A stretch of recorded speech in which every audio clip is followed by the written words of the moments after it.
Bonjour, très chers frères et sœurs dans le Seigneur Jésus-Christ et très chers internautes, très chers followers. Je m'en vais ici vous donner la préoccupation de l'heure, le disciple. Qui est réellement le disciple et par quoi se caractérise un disciple?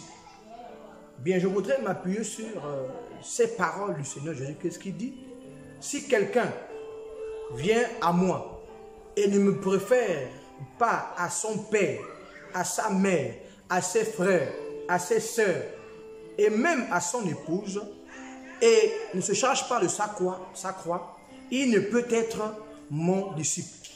Ça veut dire quoi? Ça veut dire que si je veux être le disciple du Seigneur, je dois renoncer à tout ce qui est charnel, tout ce qui est humanité, pour revêtir en réalité la discipline qui sied pour tous les fils du royaume. Et dans le disciple, on doit comprendre que le disciple est celui qui se caractérise par une discipline qui repose sur la prière, sur la méditation de la parole, mais aussi sur l'obéissance à la parole de Dieu. Un disciple fait la volonté de son maître. Étant en Christ, si je veux devenir disciple, je dois faire la volonté de mon maître.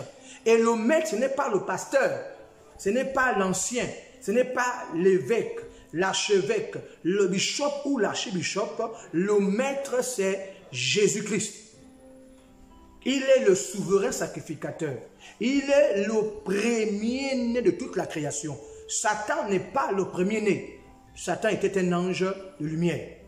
Alors nous devons comprendre qu'aujourd'hui l'Église doit se caractériser par un disciple-là qui en fait reflète le maître qui l'a enrôlé. On ne peut pas être le disciple de Jésus et ne pas ressembler à Jésus. Et voilà pourquoi certains ont été appelés chrétiens, parce qu'ils se caractérisaient par les mêmes caractéristiques qu'avait le Seigneur. Et les voyant agir, les voyant faire, on les a taxés de chrétiens, qui signifie petit Christ. Donc le disciple est le petit Christ qui en réalité suit les traces de son maître.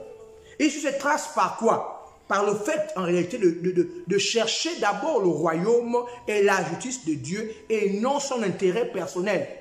Et l'intérêt personnel, en réalité, c'est qui tue la force de l'Église. Nous devons rechercher l'intérêt du royaume et non l'intérêt personnel. Je prends un exemple pour le prédicateur. On ne doit pas chercher l'intérêt financier, l'intérêt matériel, mais l'intérêt du royaume. Celui qui repose sur le salut. Et la Bible nous dit que si, lorsqu'une âme se répand, oh, il y a de la joie au ciel. Le ciel s'arrête pour célébrer lorsqu'une seule âme se répand.